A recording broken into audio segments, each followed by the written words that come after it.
Merdeka belajar wujud yang nyata. Raih mimpimu juga cita-cita. Generasi emas Indonesia. Profil pelajar Pancasila tanamkan di dalam dada. Profil pelajar Pancasila, cerdas berkarakter itu kita.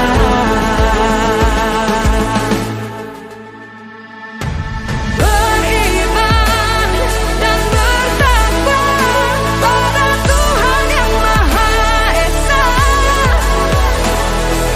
Berakhlak mulia, berkebinekaan global kita. Gotong royong, berjiwa mandiri, berpikir kreatif dan bernalar kritis. Perbedaan bukan suatu halangan untuk kita saling bergandeng tangan. Bineka Tunggal Ika, semboyan negeri kita yang harus kita jaga bersama. Belajar Pancasila tanamkan di dalam dada. Profil pelajar Pancasila, cerdas berkarakter itu kita.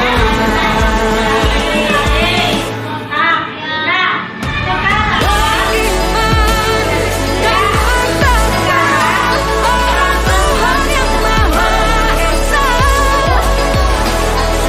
Berakhlak mulia, berkebinekaan global kita. Gotong royong, berjiwa mandiri,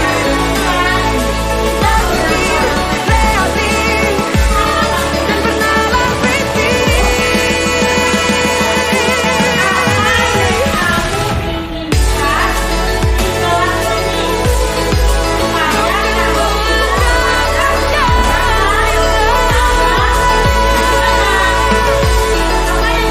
dan bernalar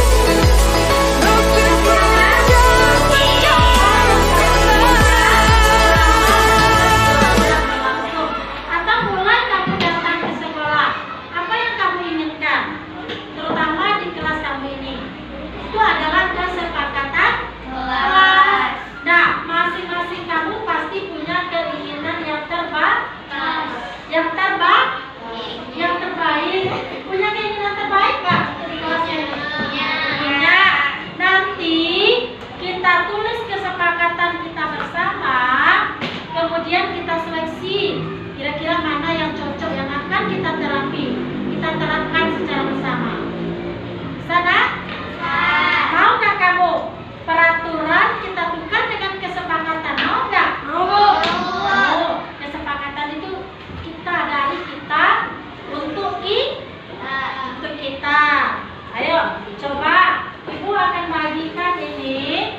Kamu tulis apa yang kamu inginkan di kelas ini, apa yang kamu inginkan di sekolah. Tulis saja. Nanti akan kita periksa atau kita gabungkan secara besar, baru kita jadikan kesepakatan kelas yang akan kita tempel di kelas kita. Oke, nak? Ayo, tulis kesepakatan kelasnya. Silakan ditulis. Nah, mulai nulis. Tulis kesepakatan apa yang kamu inginkan di kelas ini. Mulai dari, nggak usah pakai nama. Tulis saja. Saya ingin kelas yang bersih. Tuh. Saya ingin, bukan, nggak usah pakai saya, nggak apa-apa juga. Ya. Tapi jangan apa? Tidak boleh memakai kata-kata tidak. Tidak boleh buang sampah sembarangan, jangan. Membuang sampah pada tempatnya. Menjaga kebersihan kelas boleh. Datang tepat waktu.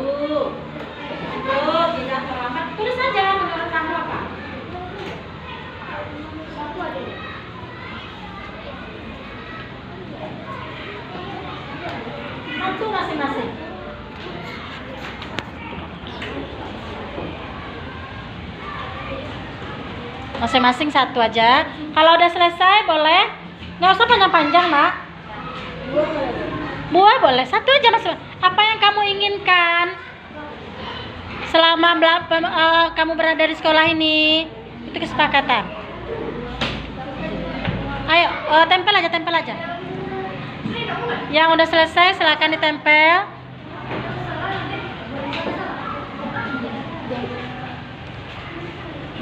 Tempel.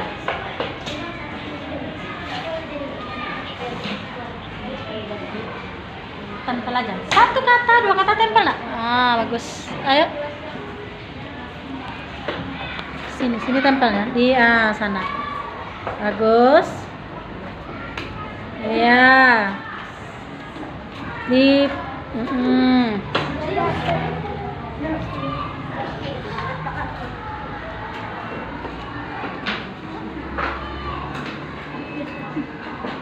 Apa yang kamu inginkan ya?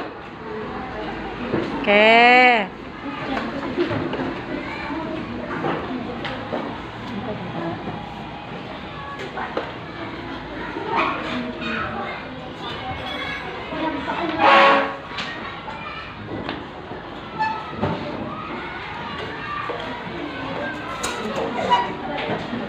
Tempel aja.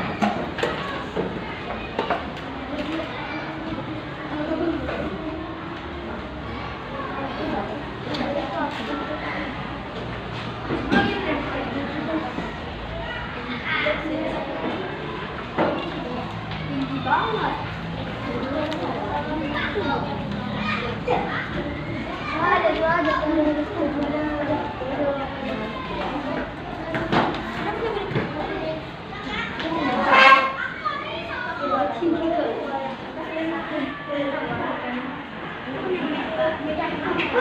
Minta udah.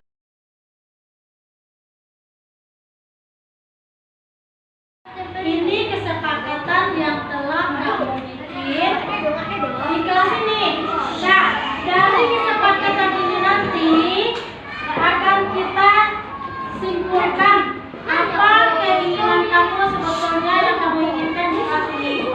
Dan antaranya membaca, membuang sampah pada tempatnya. Ada lagi tidak membuang sampah sembarangan. Saya ingin menjadi siswa yang sopan santun terhadap guru. Berarti ini nanti kita buka kalimatnya ya. Bertingkah laku yang sopan. Ini masih buang sampah.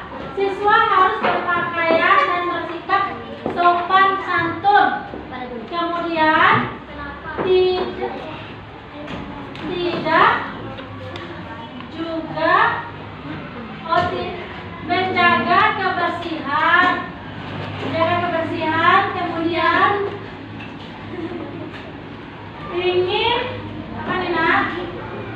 ingin memiliki teman yang sopan dan santun. Nah, jadi nanti kita simpulkan perilaku bagus. Berarti itu yang kamu inginkan ya. Kelas yang bersih, mempunyai teman yang berperilaku sopan. Nanti akan kita buat kesepakatan dan kita simpulkan apa yang kamu inginkan di kelas ini.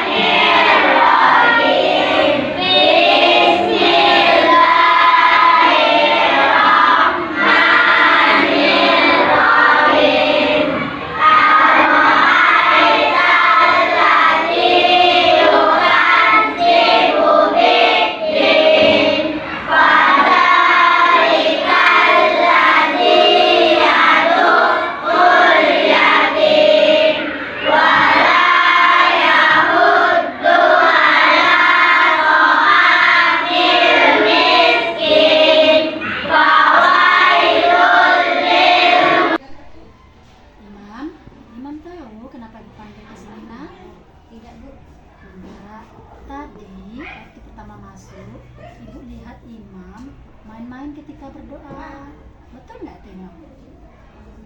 Iya betul kan? Nah Imam nggak usah cemas, bukan Imam aja yang bermain-main ketika berdoa, ada juga teman lain. Nah, Ibu juga pernah dulu waktu SD sesekali main-main waktu berdoa. berdoa. Jadi berdoa itu kira-kira perbuatan baik atau tidak? Perbuatan baik. Berdoa perbuatan baik. Kalau main-main ketika berdoa itu perbuatan baik atau tidak? Tidak. Tidak, perbuatan tercela kan? Ya. Imam masih ingat nggak kita punya kesepakatan kelas? Masih Bu. Coba sebutkan kesepakatan kelas kita. Tidak boleh bermain-main ketika berdoa. Tidak boleh bermain-main ketika berdoa. Imam ya, itu udah kita sepakati bersama ya nak ya. Nah, kemudian Imam membawa mainan dari rumah. bawa mainan dari rumah. Terus Lalu ketika berdoa Imam memainkannya. memainkannya apa ya? Saya mengusut. Nah, jadi untuk selanjutnya Imam udah ngerti, kita udah sepakat bermain-main ketika berdoa itu perbuatan yang tidak baik atau perbuatan tercela. Apa yang Imam lakukan untuk selanjutnya? Untuk selanjutnya Imam tidak akan bermain-main ketika berdoa dan tidak akan membawa mainan dari rumah. Mantap, betul. Tidak main-main dan mainannya ditinggalkan di rumah. Oke, Imam kapan kira-kira Imam melakukan itu nak? Besok dan seterusnya. Besok dan seterusnya. Oke, Imam. Terima kasih, Imam.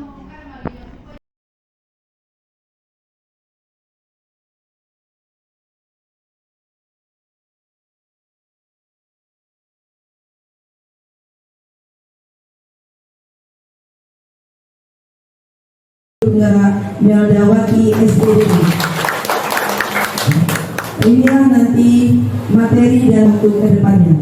Selanjutnya kita masuki materi yang pertama yaitu perubahan paradigma. Dipersilakan. Assalamualaikum warahmatullahi wabarakatuh. Waalaikumsalam. Semuanya.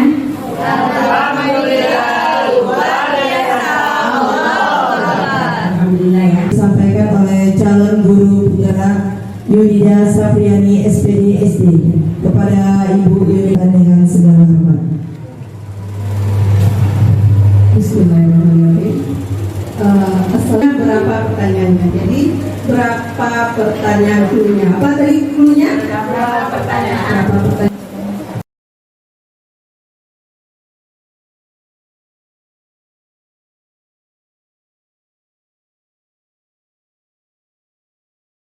Inti yaitu diseminasi budaya positif yang akan diberikan oleh teman-teman kami yang ber7 orang.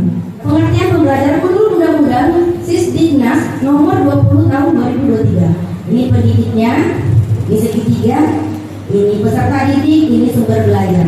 Pembelajar ini yang pertama yaitu guru harus berkolaborasi atau yang pada gambar di samping Bapak Ibu nih, Bapak Ibu guru harus berkolaborasi tentang kelas Ibu yang Ibu ampuh, bagaimana caranya atau strateginya untuk kita bisa mencari model-model pembelajaran yang bisa buat anak lebih kreatif, lebih apa Bapak Ibu kira-kira? Iya, ulet gitu ya, pasif lagi untuk dia belajar. Oke? Lanjut, next. Ini dia. Ini pola pikir ada dua. Yang pertama yang sebelah kiri saya, yaitu yang lama. Pola pikir kita yang saya bilang tadi yang tradisional, yang sebelah kanan saya yaitu yang paradigma baru. Yang pertama, guru. Buku, teks, dan kelas bukan satu-satunya yang tempat belajar. Satu-satunya tempat belajar. Guru, buku, teks, dan kelas. Ya. Nomor 2, bukan siswa bertanya, bukan guru yang sering bertanya. Nomor 1, proses. Nomor 2, hasil. Siswa itu unik dan khas ya. Masing-masing siswa itu adalah unik, berbeda, tidak sama. Ini yang selanjutnya, mohon maaf, sebelah sini paradigma baru, sebelah sini paradigma lama ya. Siswa mencari tahu, bukan diberitahu. Yang nomor 2-nya, kolaborasi guru dan siswa dan rekan sejawat. Ini yang perlu harus kita rubah ya. Yang nomor 3, teaching atau guru adalah tutornya saya. Oke, next selanjutnya. Jadi apa yang harus kita lakukan sebagai seorang guru. Lanjut. Nih, sebagai seorang guru kita harus belajar aktif. Ya Bapak Ibu ya, harus aktif lagi. Ini yang pertama, mengalami, melakukan, mengamati, selalu berdialog dengan orang lain, diri sendiri, berdialog dengan diri. Betul nggak sih yang saya ajarkan ini? Ada nggak sih yang perlu saya ubah? Saya sekali bertanya pada diri sendiri. Betul nggak sih anak yang sebelah sana? Kira-kira bisa nggak sih dengan metode yang saya gunakan? Lanjut, next. Oke, jadi di sini saya tarik kesimpulan. Disiplin pertama tadi disiplin positif. Disiplin positif berasal dari bahasa Latin disiplina yang artinya belajar. Jadi disiplin diri membuat orang menggali potensinya menuju sebuah tujuan. Sebuah tujuan apa yang dia hargai. Jadi disiplin adalah keadaan di mana seseorang bertanggung jawab atas tindakan mereka berdasarkan nilai-nilai yang mereka percaya. Disiplin positif adalah metode disiplin yang bertujuan untuk meningkatkan kesadaran siswa dan memberdayakan mereka tanpa menggunakan ancaman, hukuman, ataupun penghargaan. Yang berikutnya, sebagai pendidik, tujuan kami adalah siswa yang memiliki disiplin diri sehingga mereka dapat berperilaku sesuai dengan nilai-nilai kebajikan universal dan memiliki motivasi intrinsik untuk mengubah perilaku ke arah yang lebih baik. Next. Kemudian kesimpulannya, nilai-nilai kebajikan universal, yaitu yang pertama, nilai-nilai kebajikan adalah sifat-sifat positif manusia yang merupakan tujuan mulia yang ingin dicapai setiap individu. Nilai-nilai tersebut bersifat universal dan lintas bahasa, suku, bangsa, agama maupun latar belakang. Setiap perilaku atau perbuatan memiliki suatu tujuan. Itu menurut William Glasser pada teori kontrol. Dengan mengaitkan nilai-nilai kebajikan yang diyakini seseorang, maka motivasi intrinsiknya akan terbangun sehingga menggerakkan motivasi dari dalam untuk dapat mencapai tujuan yang mulia yang diinginkan. Ini menurut Dian Dosen. Jadi nilai-nilai kebajikan yang ingin dicapai oleh setiap anak Indonesia kita kenal dengan profil pelajar Pancasila, ya. Next. Oke, ini standar pendidikan nasional. Jadi dalam rangka menciptakan lingkungan positif, maka setiap warga sekolah dan pemangku kepentingan perlu saling mendukung, menghayati dan menerapkan nilai-nilai kebajikan yang telah disepakati bersama untuk dapat menerapkan tujuan mulia tersebut. Maka seorang pemimpin pembelajaran perlu berjiwa kepemimpinan sehingga dapat mengembangkan sekolah dengan baik agar terwujud suatu budaya sekolah yang positif sesuai dengan standar kompetensi pengelolaan yang telah ditetapkan. Tujuan mulia dari penerapan disiplin positif adalah agar terbentuk murid-murid yang berkarakter, disiplin, santun, jujur, peduli, bertanggung jawab dan merupakan pembelajar sepanjang hayat sesuai dengan standar kompetensi kelulusan yang diharapkan. Oke? Yang dosen restructuring school discipline menyatakan ada 3 motivasi perilaku manusia. Kita lihat apa saja motivasi. Yang pertama, untuk menghindari ketidaknyamanan atau hukuman. Ini adalah tingkat terendah dari motivasi perilaku manusia. Biasanya orang yang motivasi perilakunya untuk menghindari hukuman atau ketidaknyamanan akan bertanya apa yang akan terjadi apabila saya tidak melakukannya. Oke, bisa dipahami Bapak Ibu? Kemudian sebenarnya mereka sedang menghindari permasalahan yang mungkin muncul dan berpengaruh pada mereka secara fisik, psikologi maupun tidak terpenuhinya kebutuhan mereka. Oke, lanjut yang kedua. Untuk mendapatkan imbalan atau penghargaan dari orang lain satu tingkat di atas motivasi. Yang pertama, di sini orang berperilaku untuk mendapatkan imbalan atau penghargaan dari orang lain. Orang dengan motivasi ini akan bertanya, apa yang akan saya dapatkan apabila saya melakukannya. Mereka melakukan sebuah tindakan untuk mendapatkan pujian dari orang lain yang menurut mereka penting dan mereka letakkan di dalam dunia berkualitas mereka. Ini udah yang kedua. Udah bisa dipahami? Yang ketiga, untuk menjadi seorang yang mereka inginkan dan menghargai diri sendiri dengan nilai-nilai mereka. Percaya orang dengan motivasi ini akan bertanya, menjadi orang seperti apa bila saya melakukannya. Mereka melakukan sesuatu karena nilai-nilai yang mereka yakini dan hargai, dan mereka melakukannya karena mereka ingin menjadi orang yang melakukan nilai-nilai yang mereka yakini tersebut. Nah, di antara tiga tadi mungkin Bapak Ibu bisa memilih di mana posisi Bapak Ibu. Kesimpulan dari kebutuhan dasar manusia itu yang pertama, bahwa konsep 5 kebutuhan dasar manusia itu tidak hanya berlaku pada anak-anak murid, ya, tapi juga bagi orang dewasa seperti kita. Ya, kita juga perlu, pasti ibu ini ada yang kebutuhan dasarnya tadi kebebasan. Dia nggak mau diatur, ada juga pengen seperti contoh yang tadi, ada yang fun, pasti ada jenuhnya pun tertawa-tertawa, dia mau kumpul-kumpul tertawa. Nah, anak murid juga begitu. Jadi jangan kita marah kalau anak-anak itu, karena di diri kita juga begitu, ya kan Bu Mimi? Betul Bu Mimi? Yang kedua, jika seorang melakukan sebuah tindakan tertentu, maka ia sedang memenuhi kebutuhan dasarnya sebagai manusia. Tinggal caranya.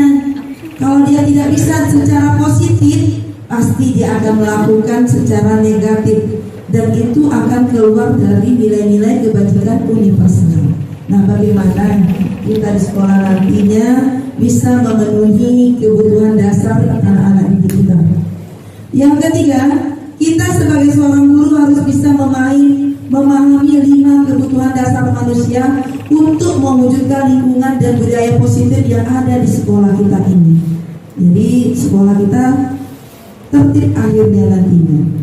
Yang keempat, bahwa kapasitas untuk berubah ada dalam diri kita. Seperti Bu Yuni bilang tadi, intrinsik, bukan dari luar, bukan disuruh-suruh, bukan atas kemauan dirinya, tapi atas dirinya sendiri. Ya, bukan karena orang lain, begitu. Jika kita dapat mengidentifikasi kebutuhan apa yang mendorong perilaku kita, maka perubahan positif dapat dimulai dengan mencari solusi untuk memenuhi kebutuhan tertentu dengan cara yang positif, bukan dengan cara yang negatif. Oke, Bapak Ibu, saya rasa hanya sampai di sini untuk kebutuhan dasar manusia. Saya cukupkan sampai di sini. Posisi kontrol manakah aku? Apa posisi kontrolku? Lanjut, next. Nah, nih. Posisi kontrol apakah aku? Nah, saya kecewa sekali dengan kamu. Nah, ya. Ya. Lanjut. Posisi kontrol apakah aku? Yang suka mengatakan kamu tidak pernah melakukannya, dan kamu tidak pernah benar melakukannya. Posisi kontrol apakah aku? Apa rencanamu untuk menyelesaikan masalah ini? Oke. Lanjut. Nah, posisi kontrol apakah aku? Ayolah, lakukan demi Bapak Ibu ya. Oke. Aduh, udah paham semuanya. Memang mantap semuanya. Lanjut. Nah, posisi kontrol apakah aku? Kamu tidak pernah mendapatkan nilai jika tidak mengerjakan tugasnya. Nah, itu ya. Lanjut. Nih, untuk lebih jelasnya kita nonton dulu ya. Ayo silakan mereka. Bisa?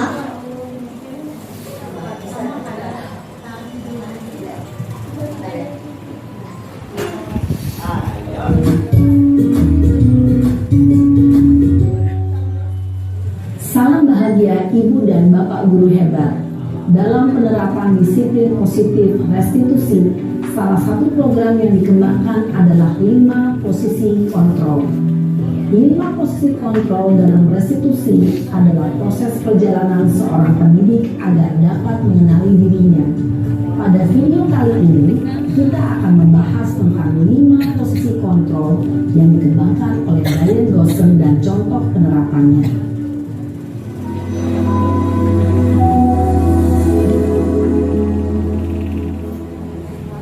5 posisi kontrol itu adalah 1. Posisi penghukum, 2. Posisi pembuat merasa bersalah, 3.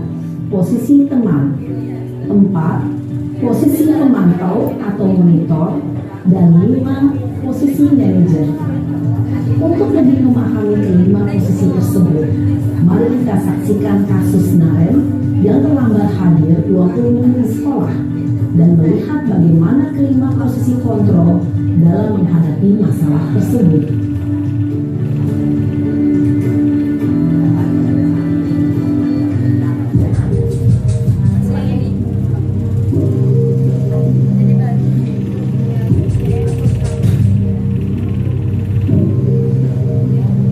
Naren, sini kamu. Selamat pagi, Bu. Selalu terlambat. Kamu deh, pasti terlambat. Maaf, Bu. Saya Apa? Apa coba? Alasan kamu apa lagi? Kapan sih kamu tidak terlambat? Malas sekali ya kamu jadi anak.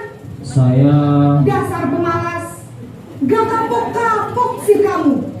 Sudah berapa kali terlambat? Sana, kamu keliling lapangan basket 2 kali. kenapa saya harus keliling lapangan basket, Bu? Kenapa? Kamu melawan ibu. Berani-beraninya jawab. Sudah terlambat, masih berani jawab pula. Sekarang, keliling lapangan basket 5 kali sekalian. Biar kapok. Cepat. Pergi sana ke lapangan basket. Posisi penghukum biasanya berbicara dengan nada tinggi, menghardik, menunjuk-nunjuk, menyakiti, dan menyindir. Hukuman bisa berupa fisik maupun psikis. Ibu dan Bapak guru hebat, dampak yang terjadi pada murid ketika guru berada pada posisi penghukum adalah murid cenderung akan memberontak, bahkan menyimpan dendam.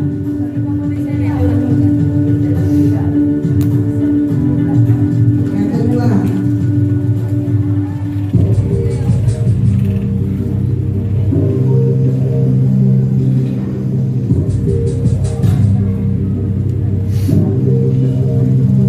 Naren,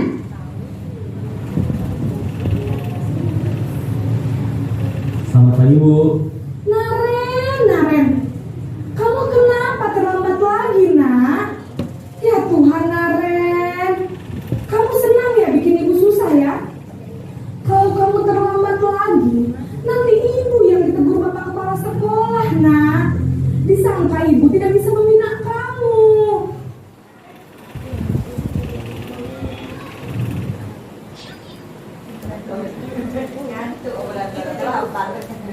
Duh, gimana ini? Maaf, Bu. Duh, Gusti Naren, kamu suka ya kalau ibu tegur bapak kepala sekolah? Terus, sekarang ibu harus tulis apa ini di buku absen? Ini kamu sudah sering terlambat loh. Ibu harus apa coba? Maaf, Bu. Maaf sekali. Ya sudah, lain kali jangan bikin ibu susah lagi ya, nak ya. Ibu tidak akan kuat lagi kalau kamu begini terus. Bisa jantungan kalau ibu ditegur bapak kepala sekolah. Sana cepat ke kelas. Maaf ya, Bu. Maaf sekali. Posisi membuat rasa bersalah berbicara dengan nada tenang, cenderung lembut. Namun kata-kata yang diutarakan membuat murid merasa menjadi orang yang gagal, memandang buruk dirinya sendiri, merasa tidak berharga, dan tidak sanggup membahagiakan orang lain. Ketika guru mengambil posisi pembuat rasa bersalah, murid akan menganggap dirinya yang bersalah dan ia akan menyimpan emosi negatif tersebut di dalam dirinya.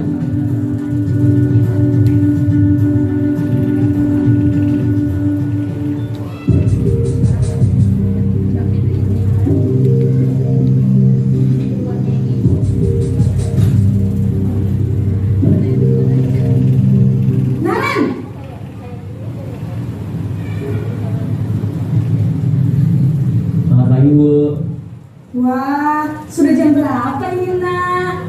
Terlambat lagi ya sayang. Iya Bu, habis ibu saya lupa bangunkan saya Bu.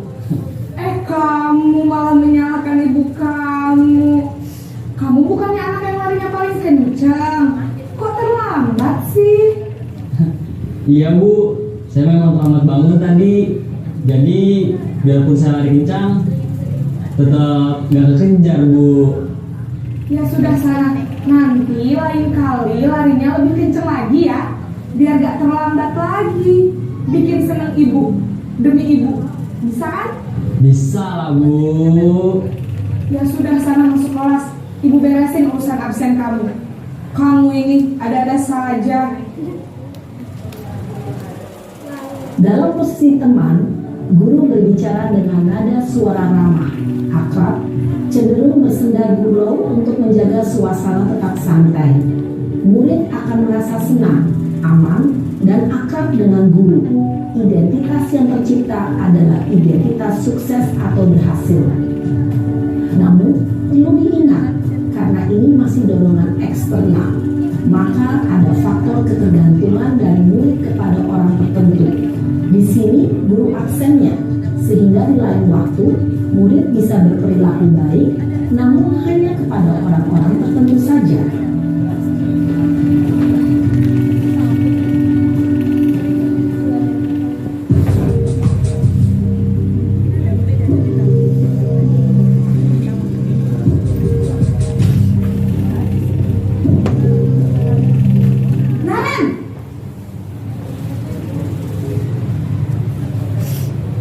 Selamat pagi Bu. Naren, apa peraturan sekolah kita tentang jam berapa kita harus masuk sekolah, nak? Kita harus di sekolah jam 7 Bu. Iya betul, sekarang sudah jam 7.20. Naren sudah tahu konsekuensinya jika terlambat hadir. Paham Bu, saya harus tinggal kelas pas jam istirahat selama 20 menit. Iya benar, konsekuensinya demikian. Jadi nanti jam 9.30 pas istirahat, kamu harus tinggal di kelas, kerjakan tugas tambahan untuk ketertinggalan kamu, ya? Baik Bu. Posisi pemantau mengandalkan penghitungan atau data untuk mengontrol murid. Guru mengarahkan murid berdasarkan peraturan dan konsekuensi. Seorang pemantau menunjukkan bahasa tubuh dan ekspresi wajah yang datar dan cenderung formal.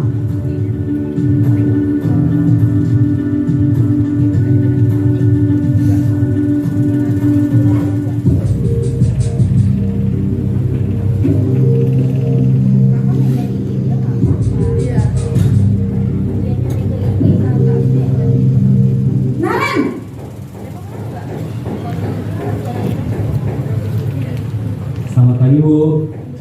Selamat pagi Naren. Maaf Bu, saya terlambat. Iya, sekolah masuknya jam 7, sekarang sudah jam 7.20. Jadi sekarang bagaimana ini Naren? Maaf Bu, saya lupa setel alarm saya semalam. Baiklah, menurut kamu, keyakinan sekolah yang mana yang perlu kamu tingkatkan? Menghargai diri sendiri dan orang lain mungkin ya Bu. Setuju. Jadi, apakah Naren meyakini prinsip saling menghormati tersebut? Iya Bu, saya meyakininya. Apakah Naren bersedia memperbaiki masalah keterlambatan ini? Bersedia Bu. Bagaimana kamu akan perbaiki masalah keterlambatan ini? Saya akan coba untuk tidak lupa menyetel alarm saya Bu. Baik, kalau Naren lupa menyetel alarm di rumah, ada orang yang kira-kira bisa bantu mengingatkan tidak? Ada Bu.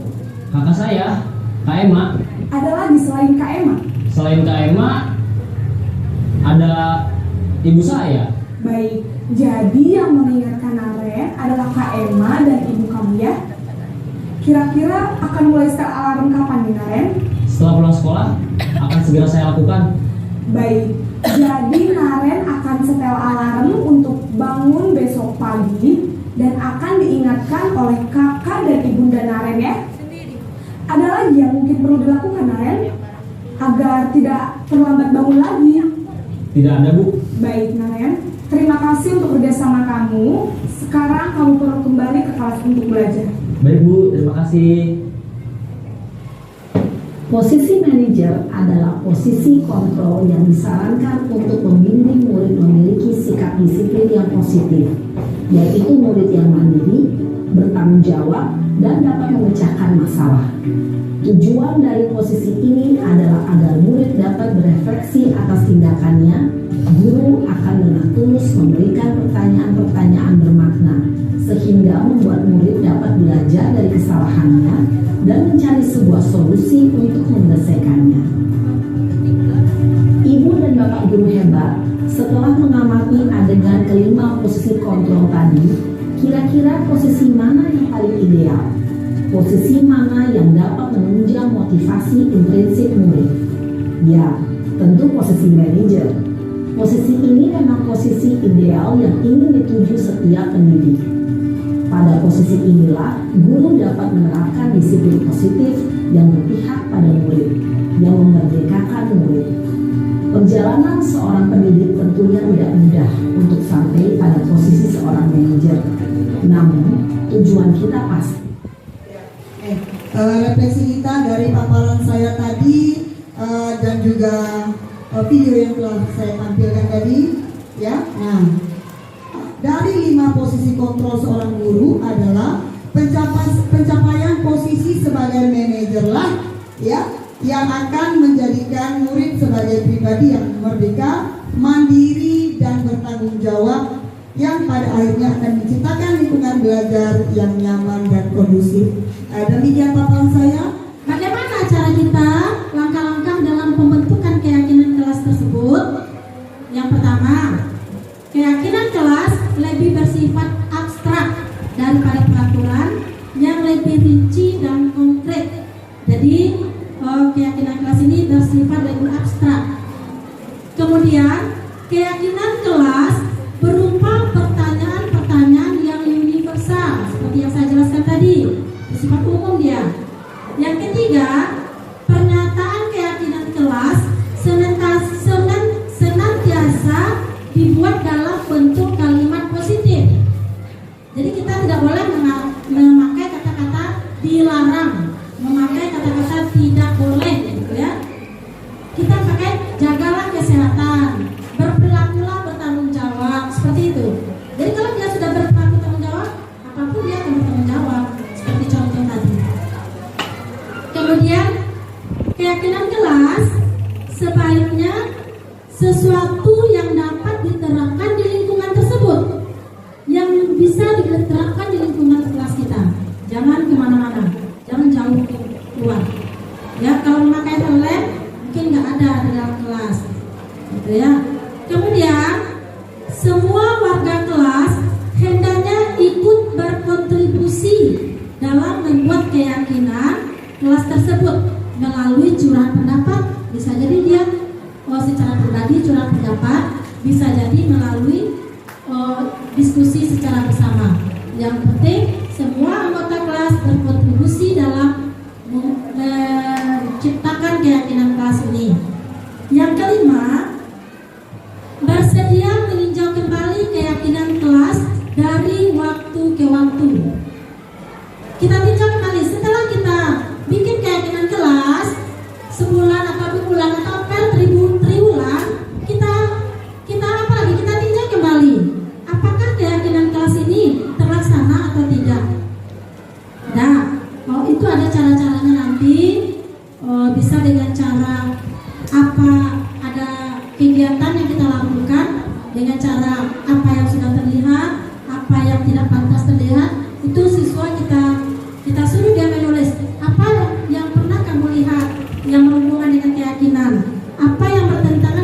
keyakinan. Itu boleh itu kita lakukan untuk meninjau kembali. Harus ditinjau. Kalau tidak ditinjau, namanya siswa dia akan lupa atau belum terbiasa. Nah, ditinjau terus sehingga dia akan menjadi keyakinan yang akan bisa dilaksanakan di mana saja dia berada. Lanjut.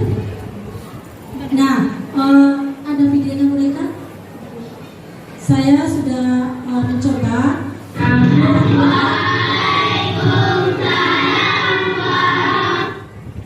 Sedikit aja boleh.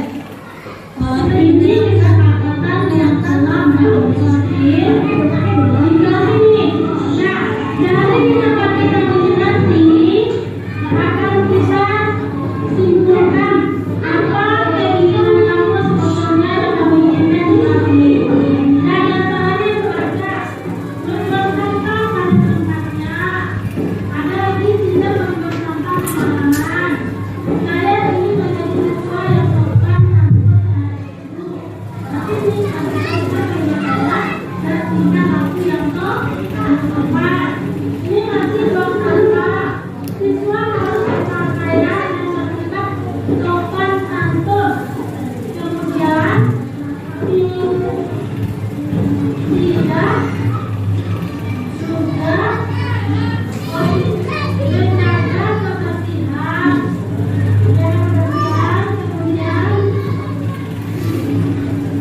Kemudian ingin memiliki teman yang sopan dan santun. Nah, seperti itulah langkah-langkah kita membuat peraturan kelas. Tadi ada videonya. Yang pertama tadi saya menyampaikan dulu bagaimana peraturan itu, keyakinan itu kita buat. Tapi videonya nggak bisa ditayangkan. Seperti itu Bapak Ibu langkah-langkah dalam membuat keyakinan kelas. Kalau anak kita sudah mempunyai keyakinan, dia tidak terikat lagi dengan namanya peraturan. Dia sudah yakin seperti keyakinan keimanan yang saya contohkan di awal tadi. Dengan ada keyakinan kita akan buat sendiri. Nah, itulah budaya positif tentang keyakinan kelas. Langkah-langkah segitiga restitusi. Yang pertama adalah menstabilkan identitas. Yang kedua, validasi tindakan yang salah. Yang ketiga adalah menanyakan keyakinan. Next, yang pertama, menstabilkan identitas. Jika anak berbuat salah, maka ada kebutuhan dasar mereka yang tidak terpenuhi. Bagian dasar segitiga restitusi memiliki tujuan untuk merubah orang yang gagal karena telah berbuat kesalahan menjadi orang yang sukses. Bapak Ibu, ya, apalagi kita di jenjang SD, mungkin kita makanan setiap hari, melihat anak berkelahi, melihat anak tidak membuat tugas, melihat anak bermain. Ya, di sini peran guru yang dituntut. Kita panggil anak itu. Kalau mungkin mengedepankan emosional, mungkin kita sudah emosi melihat mereka. Dengan kita emosi, dia mungkin emosi pula. Ya, kita tanya baik-baik, kita ayomi, dudukkan dia dulu, tanya kabarnya. Mungkin sebagai contoh dia tidak membuat tugas, ya, kita marahi langsung jangan. Kemudian ada validasi tindakan yang salah. Kita bisa ya menanyakan kepada peserta didik kita, kepada anak kita, mengapa mereka melakukan itu, apa yang sebenarnya terkena, ya. Kemudian yang kedua, ya, yang selanjutnya adalah apa yang ingin, ya, apa yang kamu inginkan, istilahnya kamu berubahnya kapan, ya? Mau kapan dirubah? Kita beri dia waktu. Kemudian kita tanyakan juga keyakinan kelas apa yang telah kita sepakati. Kemudian di sinilah guru ya, menanyakan ke peserta didik, kapan, ya, kapan ingin berubahnya? Ya. Mau sekarang, 2 hari lagi, bagaimana? Jadi berikan keyakinan bahwa ke peserta didik kita ini bahwa anak itu bisa berubah. Ya. Mereka pasti bisa berubah. Tapi bagaimana cara kita, bagaimana kita mengayomi mereka? Mungkin itu ya langkah-langkah segitiga restitusi. Ya. Sebelum saya tutup, di sini ada video. Ini kasus yang pertama Bapak Ibu, ya. Luna yang mencontek. Coba lihat Bapak Ibu.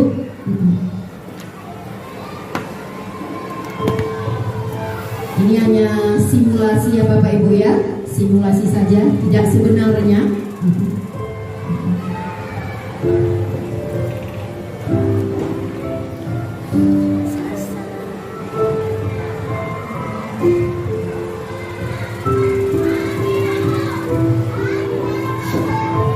Ini langsung ke kasusnya.